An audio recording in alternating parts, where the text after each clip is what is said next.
اگلا ہمارا ٹاپک ہے تاریخ حفاظت قرآن، جس میں ہم تدوین قرآن بھی پڑھیں گے۔ تاریخ حفاظت قرآن یعنی قرآن کو کس طرح محفوظ کیا گیا، اس کی ہسٹری ہم دیکھیں گے انشاءاللہ اس میں۔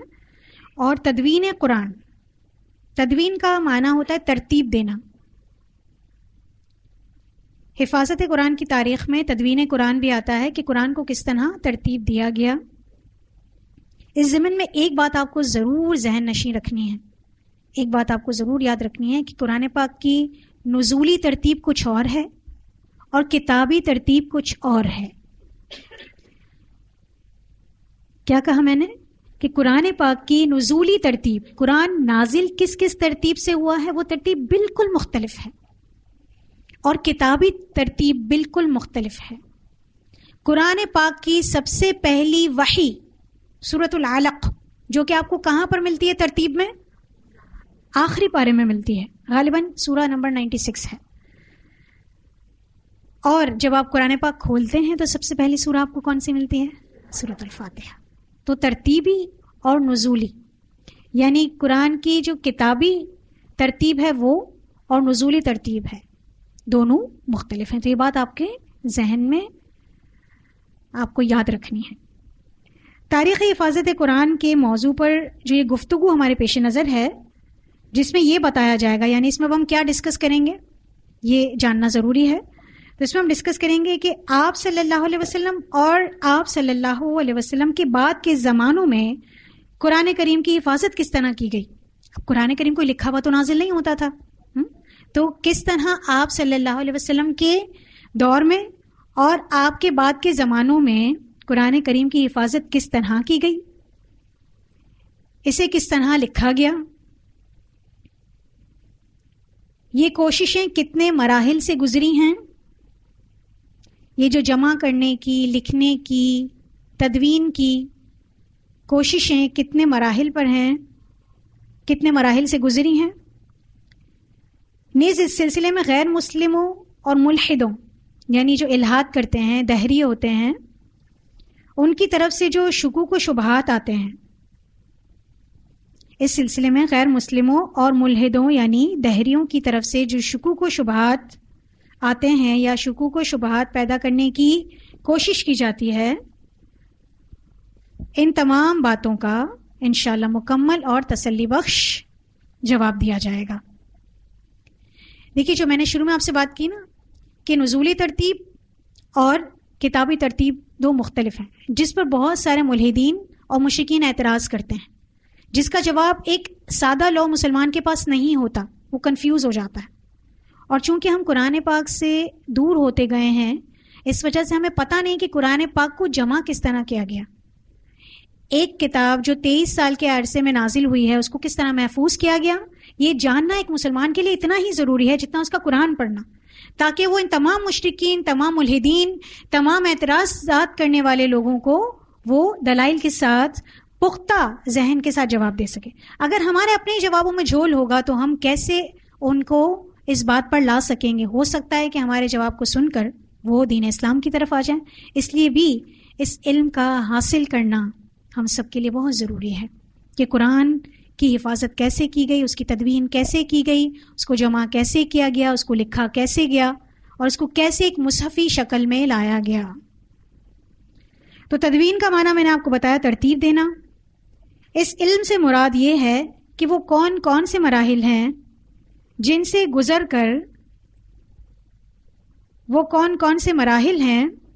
سے گزر کر قرآن مجید ایک مرتب کتابی شکل میں سامنے آیا، جن سے گزر کر قرآن مجید ایک مرتب کتابی شکل میں سامنے آیا۔ تو اس تدوین قرآن میں اس بات کا تذکرہ کیا جاتا ہے، اس بات پر بحث کی جاتی ہے۔ تدوین قرآن کا مقصد کیا تھا؟ کہ قرآن مجید کی حفاظت کی جائے، کیونکہ قیامت تک اب قانون اور منشور یہی قرآن پاک ہے۔ قیامت تک قانون اور منشور یہی قرآن پاک ہے، اس لیے قرآن پاک کی حفاظت کی جائے۔ یہ جو تدوین قرآن کے مقاصد ہیں اس میں سے پہلا مقصد قرآن مجید کی حفاظت کی جائے۔ دوسرا مقصد قرآن کے الفاظ، ترتیب اور لغت میں اختلاف پیدا نہ ہو. قرآن پاک کے الفاظ، لغت اور ترتیب میں اختلاف پیدا نہ ہو. اب اس کے لیے جو طریقہ کار اختیار کیا گیا تھا وہ 2 طریقے تھے. اولاً جو پہلا طریقہ قرآن کو جمع کرنے اور اس کی حفاظت کے 2 طریقے تھے. 2 طریقوں کی بنا پر تدوین کی گئی قرآن پاک کی. سب سے پہلا اہم ذریعہ حفظ کے ذریعے قرآن پاک کی تدوین کی گئی، اور دوسرے مرحلے پر کتابت کے ذریعے، کتابت یعنی لکھ کر محفوظ کیا گیا، حفظ کے ذریعے اور کتابت کے ذریعے.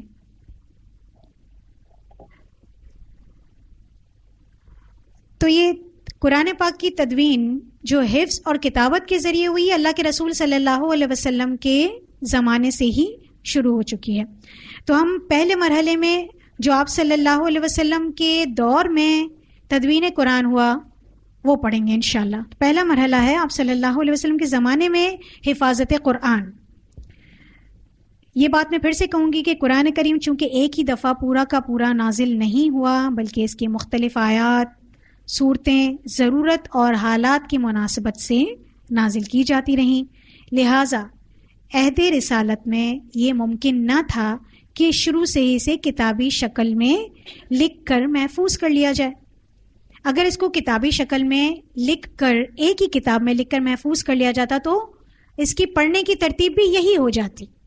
اس وجہ سے اس کو اس وقت ایک مصحف میں لکھ کر محفوظ نہیں کیا گیا.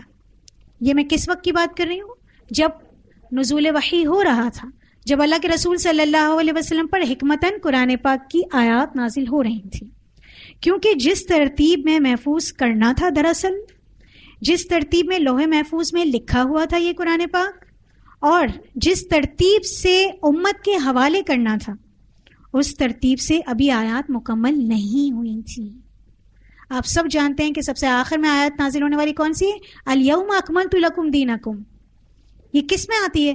سورۃ المائدہ میں. اگر تو اس کو آخر میں رکھ لیا جاتا، لکھا جاتا آخر میں، تو یہ کب آتی؟ 30ویں پارے میں آتی. تو میں نے آپ سے عرض کی کہ جس ترتیب میں قرآن دراصل محفوظ کرنا تھا، جس ترتیب میں دراصل لوح محفوظ میں لکھا ہوا تھا، اور جس ترتیب سے امت کے حوالے کرنا تھا، اس ترتیب سے ابھی آیات کا نزول مکمل نہیں ہوا تھا. سمجھ رہے ہیں آپ لوگ اس بات کو کہ ابھی قرآن پاک کا نزول تدریجاً حکمتاً نازل ہو رہا ہے. پھر اس کو جیسے ہی آیات نازل ہو جاتی تھیں تو آپ صلی اللہ علیہ وسلم اپنے کاتبین وحی صحابہ کرام سے یہ کہتے تھے کہ یہ آیت اس آیت کے بعد ترتیب میں آئے گی اور اس صورت میں آئے گی.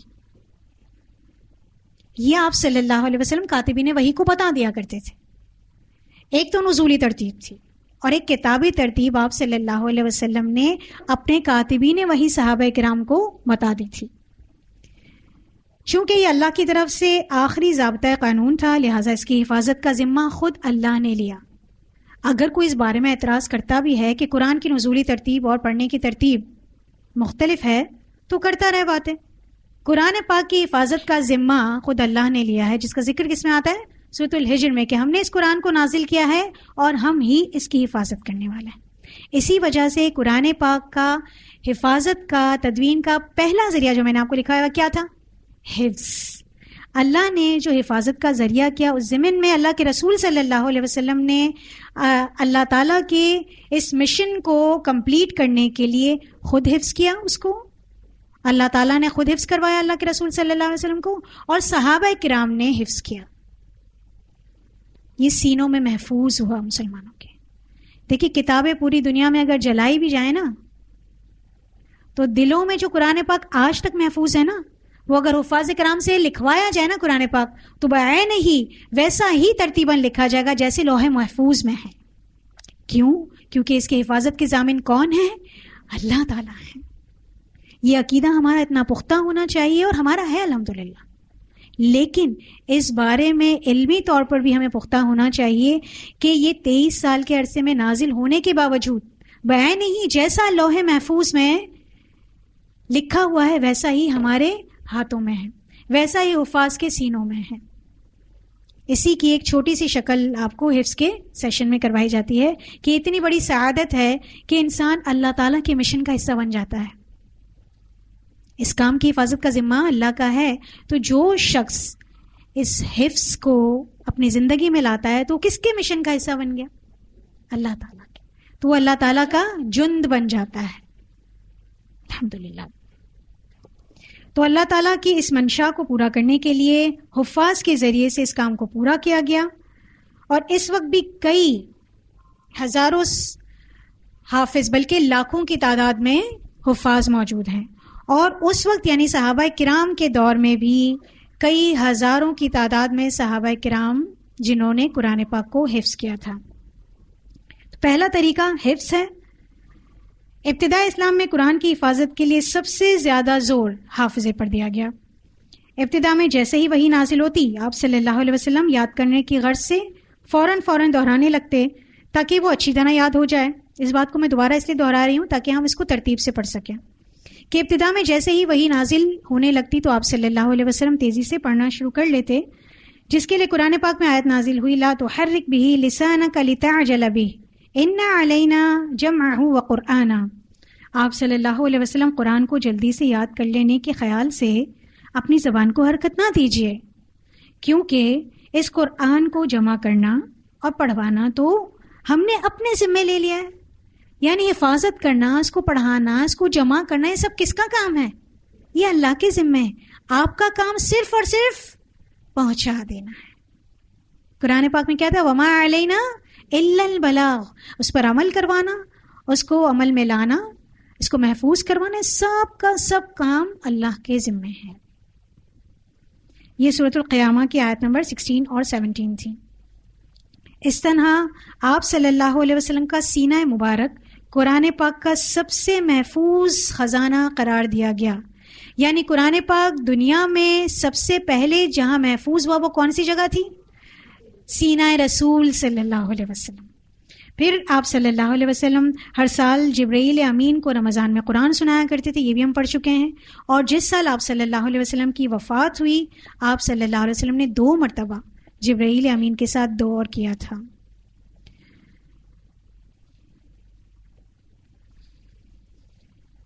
اس کے علاوہ پھر صحابہ کرام کو صرف قرآن کے معنی ہی نہیں سکھایا کرتے تھے آپ صلی اللہ علیہ وسلم، بلکہ ان کے الفاظ بھی یاد کروایا کرتے تھے۔ آپ صلی اللہ علیہ وسلم صرف پیغام نہیں پہنچا دیا کرتے تھے، بلکہ اللہ تعالیٰ کی اس منشا کو پوری کرنے کے لیے صحابہ کرام کو حفظ کرنے کی ترغیب بھی دیا کرتے تھے۔ اور سب سے اہم چیز، اللہ تعالیٰ نے عربوں کو جو چنا تھا نا، وہ ان کا حیرت انگیز قوت حافظہ تھا جو ان کو دنیا بھر میں ممتاز کرتا تھا۔ ان کو اپنے گھوڑوں کے نسب تک یاد ہوا کرتے تھے، اپنے اونٹوں کے نسب تک یاد ہوا کرتے تھے، انہیں اپنے فور فادرز کے نام بھی یاد ہوا کرتے تھے۔ اتنا ان کا حافظہ مضبوط ہوا کرتا تھا، وہ ایک مرتبہ قرآن پاک سن لیتے تھے انہیں یاد ہو جایا کرتا۔ تو اللہ تعالیٰ نے اس قوم کو جو انتہائی گمراہی میں ڈوبی ہوئی تھی، اس کو چننے کی یہ وجہ تھی کہ ان کا حافظہ پوری دنیا میں بے مثال تھا، ممتاز تھا۔ نبی صلی اللہ علیہ وسلم کے دور میں ہی سینکڑوں حفاظ تیار ہو گئے۔ ان کی تعداد کا اندازہ اس بات سے بخوبی ہو جاتا ہے کہ ایک جو بئر معونہ کا واقعہ تھا، اس میں 70 حفاظ کو دھوکے سے لے جایا گیا تھا۔ آپ صلی اللہ علیہ وسلم نے تبلیغ کے لیے بھیجا تھا ان کو، لیکن دھوکے سے اس میں سے 69 کو قتل کر دیا گیا تھا، اور ایک کو اس لیے چھوڑ دیا گیا تھا، وہ سمجھے تھے کہ وہ مر چکے ہیں، لیکن اللہ تعالیٰ نے ان کو زندہ رکھا تھا تاکہ وہ جا کر پوری صورتحال سے آگاہ کر لیں۔ تو اس سے آپ اندازہ لگا سکتے ہیں کہ کتنے حفاظ اس وقت بھی ہوں گے۔ اس کے علاوہ ایک اور روایت حضرت ابوبکر صدیق کے دور خلافت میں جو مسیلمہ کذاب سے جنگ ہوئی تھی، جنگ یمامہ، اس موقع پر 700 قرہ صحابہ شہید ہو گئے تھے۔ اس کے علاوہ رسول اللہ صلی اللہ علیہ وسلم کی زندگی میں جن لوگوں نے قرآن حفظ کیا تھا، ان میں سر فہرست حضرت ابوبکر، عمر، عثمان رضی اللہ عنہم، یہ چاروں خلفاء ہیں. اس کے علاوہ ایک طویل فہرست ہے جس میں سے چند نام آپ کو بتا دوں گی. حضرت طلحہ، حضرت سعد، حضرت ابو ہریرہ، عبداللہ بن مسعود، حضرت حذیفہ، عبداللہ بن عباس، حضرت معاویہ، حضرت انس بن مالک. یہ ایک مختصر سی فہرست ہے. ان کے ناموں کی جو احادیث آئی ہیں کہ یہ حفاظ تھے، بہت ہی قوی متواتر کے درجے پر یہ احادیث آئی ہیں. اس کے علاوہ کچھ حصہ قرآن پاک کا حفظ کرنے والے صحابہ کی تعداد تو بہت زیادہ تھی. تو قرآن پاک کا پہلا اس کو تدوین کرنے کا، اس کو محفوظ کرنے کا ذریعہ کیا تھا؟ حفظ. آج بھی مسلمانوں کے سینوں میں یہ قرآن پاک محفوظ ہیں. آج تو کروڑوں مسلمان ہیں اس دنیا میں بستے ہیں، اربوں مسلمان بستے ہیں، جس میں سے کئی حفاظ ہیں کہ اگر پوری دنیا میں نعوذ باللہ اگر طوفان بھی آ جاتا ہے اور سب کچھ ڈوب جاتا ہے تو اللہ تعالیٰ نے مومنوں کے سینوں میں قرآن پاک کو محفوظ رکھا ہے، جس کے ذریعے قرآن پاک کو وعی نہیں اسی طرح لکھا جا سکتا ہے. جو دوسری چیز تھی آپ صلی اللہ علیہ وسلم کے دور میں، جو کہ پہلے مرحلے میں ہی آتی ہے، وہ ہے کتابت. تو پہلا طریقہ میں نے آپ کو بتایا تھا حفظ، اور دوسرا کتابت. یہ پہلے مرحلے میں ہی، تدوین قرآن کے پہلے مرحلے میں ہی یہ شروع ہو گیا تھا. آپ صلی اللہ علیہ وسلم کے دور میں ہی کتابت یعنی لکھنے کا مرحلہ شروع ہو گیا تھا. اس کتابت کا مرحلہ یہ تھا کہ کاتبین وحی میں سے سب سے مشہور صحابی حضرت زید بن ثابت سر فہرست ہیں. جب بھی قرآن پاک نازل ہوتا آپ صلی اللہ علیہ وسلم فوراً حضرت زید کو بلوایا کرتے تھے اور حضرت زید بن ثابت وحی کو لکھ لیا کرتے تھے. کتابت سے مراد حفاظت قرآن کا دار و مدار جہاں حفظ تھا وہاں نبی کریم صلی اللہ علیہ وسلم نے قرآن کی کتابت کا بھی اہتمام کروایا. قرآن کا جو حصہ نازل ہوتا آپ صلی اللہ علیہ وسلم صحابہ کو مامور فرماتے کہ اسے تحریر کر لیں، یعنی آپ صلی اللہ علیہ وسلم صحابہ کرام کو تلقین کرتے کہ آپ اسے تحریر کر لیں یعنی لکھ لیں. اور آپ خود ارشاد فرماتے کہ کون سی صورت پہلے اور کون سی بعد میں آئے گی، کون سی آیت پہلے اور کون سی کس کے بعد لکھی جائے گی. آپ صلی اللہ علیہ وسلم یہ بھی پھر تلقین فرمایا کرتے تھے. اس طرح آپ خود آیت کا موقع اور محل ذکر فرما دیا کرتے تھے. کاتبین وحی میں سب سے مشہور صحابی حضرت زید بن ثابت، آپ صلی اللہ علیہ وسلم نے ان کے بارے میں یہ بھی فرمایا تھا کہ علم المیراث، علم الفرائض کے علم میں یہ ماہر ہیں، جس کو سیکھنا ہو وہ ان سے سیکھ لے. تو اللہ تعالیٰ کے رسول صلی اللہ علیہ وسلم نے ان کے شرف میں یہ بھی بیان کیا تھا. دور نبی میں قرآن کی کتابت کا طریقہ حضرت زید بن ثابت کے قول سے پتہ چلتا ہے کہ کس طرح آپ صلی اللہ علیہ وسلم لکھوایا کرتے تھے. آپ رضی اللہ عنہ فرماتے ہیں کہ قرآن کی جو آیات نازل ہوتی ہیں آپ صلی اللہ علیہ وسلم مجھے لکھوا دیتے. ان کو لکھنے کے بعد میں آپ صلی اللہ علیہ وسلم کو سناتا. اگر اصلاح کی ضرورت ہوتی تو آپ صلی اللہ علیہ وسلم اس کی اصلاح فرما دیتے. یعنی جیسے ہی نازل ہوتی تو آپ صلی اللہ علیہ وسلم ان سے کہتے زید سے کہ لکھ لیجئے. اچھا یہ زید بن حارث نہیں ہے، کون ہے؟ زید بن ثابت ہیں. ٹھیک ہے، یہی حضرت ابو بکر کے دور میں ہوں گے، پھر حضرت عثمان کے دور میں، تاکہ تدوین قرآن کا جو تحفیظ قرآن کا اللہ تعالیٰ نے ذمہ لیا تھا تو ان کو وہاں اس وقت تک زندہ اور محفوظ رکھا تھا اللہ تعالیٰ نے، تاکہ شروع سے آخر تک جو ان کے پاس قرآن پاک موجود تھا لکھا ہوا اس کو ایک صحیفے کی شکل میں لے جایا جا سکے. تو یہ نام آپ کو ضرور یاد رکھنا چاہیے. کون سا؟ حضرت زید بن ثابت. ایک تو زید بن حارث ہے. ٹھیک ہے، اب آپ کو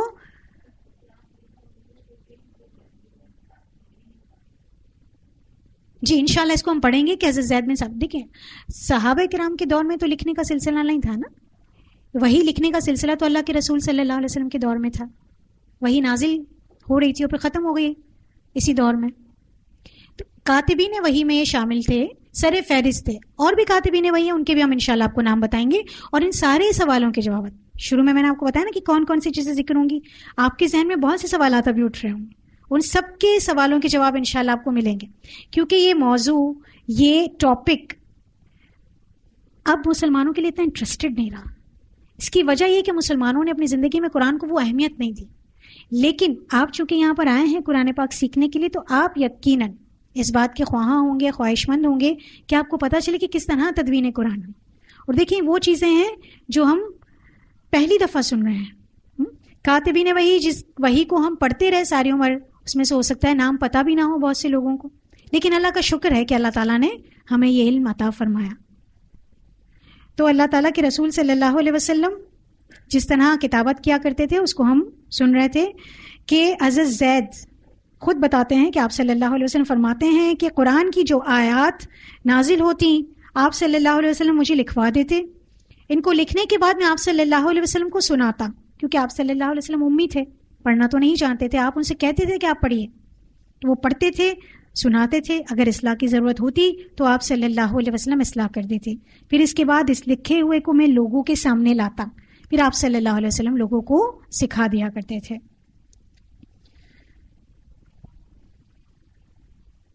اس کے علاوہ اس دور میں چونکہ کاغذات بہت کم ہوا کرتے تھے، پیپر نہیں تھا اس وقت. اگر پیپر میسر آ جاتا، کاغذ میسر آ جاتا تھا تو لکھ لیا کرتے تھے، ورنہ اس کے علاوہ پتھر کی پتلی تختیوں پر، چمڑے کے ٹکڑوں پر، یعنی چمڑے کی کھالوں پر جس کو خشک کر کے لکھا جاتا تھا، درختوں کی چھالوں پر اور چوڑی ہڈیوں پر. بالخصوص اونٹ کے یہ جو زانے ہوتے ہیں نا، کندھے، اس کی ہڈی بہت چوڑی ہوتی ہے. آپ دیکھتے ہیں اونٹ بہت لمبا جانور ہے تو اس کی شانوں کی جو ہڈی ہے نا وہ بہت بڑی ہوا کرتی تھی. تو اسے زید جو ہے نا، جب بھی انہیں ہڈی ملتی تھی نا تو اسے سنبھال کر رکھ لیا کرتے تھے اور پھر اس کو خشک کر کے اس پہ قرآن پاک لکھا کرتے تھے. کتنا مشکل ہوگا ہمارے لیے، کتنا آسان ہوتا ہے قلم کو اٹھانا اور اس کو لکھ لینا، لیکن اس وقت درخت کی چھالوں پر، پتوں پر، کھالوں پر، چمڑوں پر لکھا جاتا، اور اگر جیسے ہی کاغذ میسر آ جاتا تو کاغذ پر لکھ دیا جاتا تھا.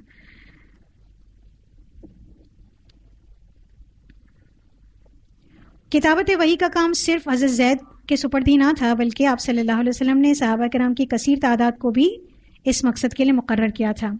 حضرت قتادہ رضی اللہ عنہ اور حضرت انس بن مالک سے پوچھا گیا کہ دور نبی میں قرآن کس نے جمع کیا، یعنی کون کتابت کرتا تھا. انہوں نے 4 آدمیوں کے نام گنوائے.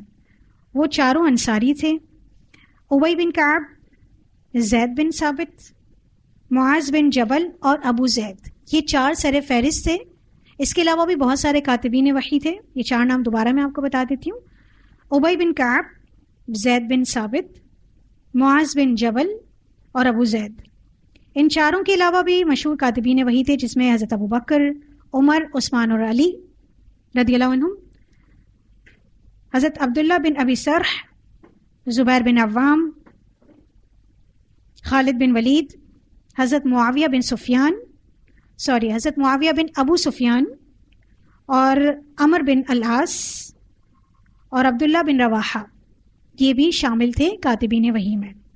تقریباً 40 کاتبین وحی کی تعداد بتائی جاتی ہے. کتنے تھے لکھنے والے اس وقت؟ 40. اور آج کتنے ہیں؟ لا تعداد ہیں. قرآن کو لکھنے والے، پڑھنے والے، سکھانے والے، اس کو حفظ کرنے والے، اس کو آگے پہنچانے والے. اس کی کئی تفاسیر لکھی گئیں اور قیامت تک لکھی جائیں گی. کتنے والیومز پر ہیں. اس کے علاوہ کتنی CDs میں قرآن محفوظ ہے، کتنے مائکرو چپس میں موجود ہے، کتنے موبائلز میں محفوظ ہے، ان گنت. اور اس وقت یہ 40 لوگوں کا خلوص، اللہ کے رسول صلی اللہ علیہ وسلم سے محبت، اللہ تعالیٰ نے ایسی ٹیم تیار کی کہ ان کا خلوص، ان کا محفوظ کرنا اب تک بیان نہیں اسی طرح محفوظ ہے. اس کے علاوہ اس طرح یہ پہلے مرحلے پر ایک نسخہ تو آپ صلی اللہ علیہ وسلم نے خود ہی مختلف چیزوں پر لکھوا کر محفوظ کروا دیا، لیکن چونکہ وہ ایک کتابی شکل میں جمع نہیں تھا، مختلف چیزوں پر لکھا ہوا تھا، مختلف صحابہ کرام کے پاس تھا، لیکن پہلے مرحلے پر حفظ کے ذریعے اور کتابت کے ذریعے پورا کا پورا قرآن اللہ کے رسول صلی اللہ علیہ وسلم نے محفوظ کروا لیا تھا. کون سی صورت کب آئے گی، کون سی آیت کب نازل ہوگی، کون سی آیت کس ترتیب پر لکھی جائے گی، اس کا موقع اور محل آپ صلی اللہ علیہ وسلم نے بتا دیا تھا. جس کے بعد جب یہ قرآن باقاعدہ کمپائل ہوا حضرت ابو بکر کے دور میں اور پھر حضرت عثمان کے دور میں ایک صحیفے کی شکل میں آیا، جس کو ہم انشاءاللہ اگلی نشست میں پڑھیں گے، کیونکہ وقت الحمدللہ ہمارا مکمل ہو گیا ہے، اور آج کے لیے اتنا آپ کے علمی صحت کے لیے بھی کافی ہے کہ آپ اس کو گھر جا کے دوبارہ پڑھیں، سنیں، اس کو محفوظ کریں. لیکن میں آپ سے ریکویسٹ کروں گی کہ قرآن بہت ہمارے دلوں کے قریب ہماری ہدایت کا ذریعہ ہے. اس کے بارے میں کہ یہ کیسے نازل ہوا، اس کا ایک ایک پل، ایک ایک لمحہ ہمیں پتہ ہونا چاہیے. یہ کیسے محفوظ ہو کر ہمارے لیے کتنی آسانی سے، سہولت کے ساتھ ہم اپنا مصحف کھول کے اس کو پڑھتے ہیں. یہ اللہ کا احسان ہے. اور اس میں کس کی قربانیاں ہیں، کتنا اس میں عرصہ لگا، یہ سب ہمارے علم میں ہونا چاہیے، تاکہ ہم ان لوگوں کو جو قرآن پر اعتراض کرتے ہیں، جو قرآن کو فور گرانٹیڈ لیتے ہیں، جو لیا دیا کرتے ہیں، ان کے دلوں میں اس کی اہمیت کو اجاگر کر سکیں. تو یہ پہلا مرحلہ تھا جس میں آپ صلی اللہ علیہ وسلم نے حفظ اور کتابت کے ذریعے قرآن پاک کو محفوظ کروایا. انشاءاللہ اگلے مرحلے کو، جو حضرت ابو بکر کے دور میں تدوین قرآن کا دوسرا اہم ترین مرحلہ، اس کی ضرورت کیوں پیش آئی، اس کا کیا طریقہ کار اختیار کیا گیا، اور کیسے شرح صدر ہوا کہ یہ کام کرنا چاہیے، ایک صحیفے میں اس کو لانا چاہیے، وہ انشاءاللہ ہم اگلی نشست میں پڑھیں گے. اگر آپ کچھ پوچھنا چاہیں تو پوچھ سکتے ہیں. کچھ ریفرنسز ہیں جو انشاءاللہ میں آپ کو اگلی کلاس میں بتا دوں گی. ٹھیک ہے انشاءاللہ. جی تھوڑا سا ہم ریکیپ کر لیتے ہیں کہ ہم نے آج کیا پڑھا. 5 منٹ ہے ہمارے پاس. آج کی نشست میں الحمدللہ ہم نے تاریخ نزول قرآن، کہ قرآن جو نازل ہوا ہے اس کی ہسٹری کیا تھی. نزول اول ہم نے پڑھا جسے انزال قرآن کہا جاتا ہے. انزال قرآن کیا ہے؟ لوح محفوظ سے بیت المعمور تک ایک ساتھ ایٹ سنگل اسٹریچ پورا کا پورا قرآن پاک نازل ہوا. وہ بھی رمضان میں نازل ہوا، شب قدر میں ہی نازل ہوا. اس کے بعد دوسرا مرحلہ نزول ثانی تنزیل قرآن، جو بیت المعمور سے رسول اللہ صلی اللہ علیہ وسلم کے قلب اطہر پر جبرائیل امین کے ذریعے 23 سال کے طویل عرصے میں حکمتاً تدریجاً نازل ہوا. باقی کسی کتاب کو یہ شرف حاصل نہیں کہ وہ تدریجاً نازل ہوا ہو. اس کی حکمتیں ہم نے پڑھی، اس کے مقاصد ہم نے پڑھے، جس میں سے یہ شرف چونکہ اسی کتاب کو حاصل ہے، اس وجہ سے بہت سارے لوگ اعتراض کرتے ہیں. ان اعتراضات کے جوابات بھی الحمدللہ ہم نے پڑھے. یہ انزال اور تنزیل دونوں کا لفظ قرآن پاک میں استعمال اللہ تعالیٰ نے خود کیا ہے اپنی کتاب کے لیے. اس کے علاوہ جو حکمتیں تھیں قرآن پاک کے تدریجی نزول کی، اس میں ہم نے پڑھا سب سے پہلی چیز تثبیت قلب، اللہ کے رسول صلی اللہ علیہ وسلم کے دل کو جمع دینا، قرار دے دینا، جس میں ہم نے ذرائع پڑھے تھے، تکرار وحی، یا اس کے بعد تحدید الاعداء، دفاع رسول صلی اللہ علیہ وسلم، حفاظت رسول صلی اللہ علیہ وسلم، مدد اور غلبہ دینے کا وعدہ، اور اس کے علاوہ گزشتہ انبیاء کے حالات. پھر ہم نے حفظ قرآن میں آسانی، یہ بھی ایک حکمت تھی کہ قرآن کو 23 سال کے عرصے میں نازل کیا گیا. اس کے علاوہ احکام میں تدریج تاکہ عمل کرنے میں آسانی ہو. رسول صلی اللہ علیہ وسلم پر رحمت اور شفقت، یہ اللہ تعالیٰ کی رحمت اور شفقت تھی کہ ایک ساتھ قرآن پاک نازل نہیں ہوا، کیونکہ جو ہم نے وحی کی کیفیات پڑھی تھی، اگر ایک ساتھ نازل ہو جاتا تو بہت مشقت ہوتی اللہ کے رسول صلی اللہ علیہ وسلم. تو یہ ایک شفقت اور محبت تھی اللہ تعالیٰ کی اپنے محبوب سے صلی اللہ علیہ وسلم. مشکلات کا حل، جو مسلمانوں کو مشکلات پیش آئیں، اس کا حل جبرائیل امین لے کر آئے، جو لوگوں کے سوالات تھے ان کے جوابات لے کر جبرائیل امین آئے تھے. اس کے علاوہ مختلف آیات، مختلف صورتیں یا آیات کا کوئی جز لے کر جو جبرائیل آئے، وہ بھی میں نے آپ کو بتایا، وہ بھی ذکر کی. اس کے بعد ہم نے تاریخ حفاظت قرآن شروع کیا، جس میں میں نے 2 باتیں آپ کو خاص طور پہ اپنے ذہن نشین رکھنے کے لیے کہی تھی. وہ کیا تھیں کہ نزولی ترتیب اور کتابی ترتیب دونوں مختلف ہیں، دونوں اللہ کی طرف سے ہیں.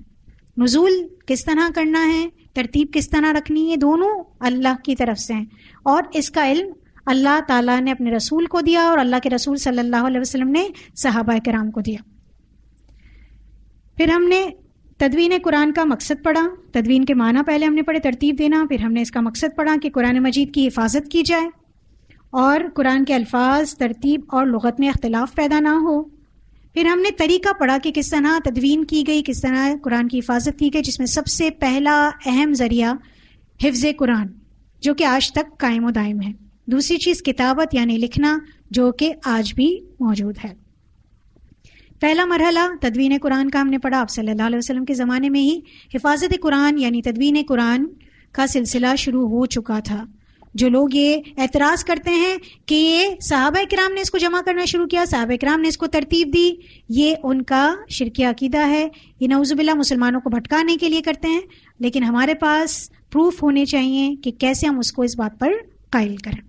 تو آپ صلی اللہ علیہ وسلم نے حفظ کے ذریعے سب سے پہلے قرآن پاک محفوظ اللہ کے رسول صلی اللہ علیہ وسلم کے سینہ مبارک میں ہوا، پھر اس کے بعد صحابہ کرام کے سینہ مبارک میں، اور پھر اس طرح نسل در نسل منتقل ہوتا گیا اور آج تک اور روز قیامت تک اس کے حفاظ موجود رہیں گے. دوسرا طریقہ کتابت کے لیے اس وقت ذرائع بہت کم تھے، اسی لیے اسے پیپرز پر بہت کم یعنی کاغذات پر بہت کم لکھا گیا، چھالوں پر، اس کے علاوہ یعنی جو درخت کی چھال ہوتی ہیں اس پر، پتوں پر، پتھروں پر اور ہڈیوں پر لکھ کر اس کو محفوظ کر لیا گیا. اور اس وقت چونکہ قوم عرب اتنی پڑھی لکھی بھی نہیں تھی، اس لیے یہ کام بہت کم لوگ جانتے تھے لکھنا. تو کاتبین وحی کی تعداد 40 بتائی جاتی ہے، واللہ عالم. ہو سکتا ہے زیادہ بھی ہو سکتا ہے کم بھی ہو، لیکن تواتر تک جو روایات پہنچی ہیں اس میں 40 تک ملتی ہے. حفاظ کرام کی بھی کئی تعداد ہے جو قرآن پاک کو اپنے سینوں میں محفوظ کیے ہوئے تھے. یہ ساری چیزیں الحمدللہ ہم نے پڑھی. اور ہم نے کاتبین وحی میں ایک نام جو سر فہرست ہیں وہ کیا ہے؟ حضرت زید بن ثابت. اس کے علاوہ چاروں خلفاء جن کے نام ہمارے لیے یاد رکھنا مشکل نہیں، تو اگر یہ 5 نام اگر آپ یاد رکھ سکتے ہیں تو بہت اچھی بات ہے. امید ہے کہ سب آپ کو کلیئر ہوگا. اللہ تعالی ہمیں قرآن پاک سے محبت عطا فرمائے. اللہ تعالیٰ قرآن پاک کو ہمارے سینوں میں محفوظ کرنے کی سعادت نصیب فرمائے. قرآن پاک کو ہمارا شفاعت کرنے والا بنائے اور قبروں میں ہمارے لیے انشاءاللہ یہ ساتھی ہو، اور اللہ تعالیٰ ہمارے لیے اس کو پڑھنا، پڑھانا، عمل کرنا، آگے پہنچانا آسان فرمائے. وآخر دعوانا ان الحمد للہ رب العالمین. سبحانک اللہم وبحمدک نشہد ان لا الہ الا انت نستغفرک ونتوب الیک. ربنا تقبل منا انک انت السمیع العلیم وتب علینا انک انت التواب الرحیم. الہی آمین.